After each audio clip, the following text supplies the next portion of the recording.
All right, so the next one is going to be the lap seam. Now this is for the case where you can't get through the two rows of fabric for some reason.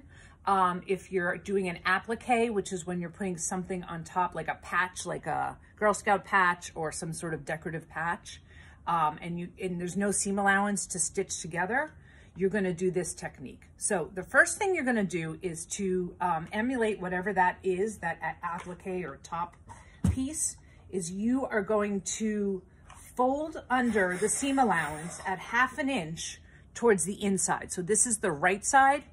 I will mark this as the wrong side again, okay? Wrong side, and the seam goes towards the wrong side. Then on the other piece, you're gonna have to treat this as the right side, and we'll do wrong side. You're going to, using the measurement of the 1/2 inch seam allowance on the other piece, you're gonna overlap them so that the edge of that seam allowance goes right to the edge of the other fabric. Sorry, I've been painting. That's why my hands are got red on them, okay? And you're gonna kind of make like a little sandwich. And you're gonna pin, you could pin or baste depending on how much accuracy you have to have. But here, do it this way. And you can see the edge of this fabric, the bottom fabric, is right up against the seam allowance of the other fabric.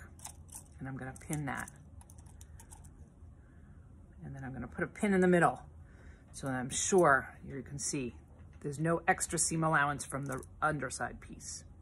And then we're just gonna top stitch right next to the fold, where the fold is, all right?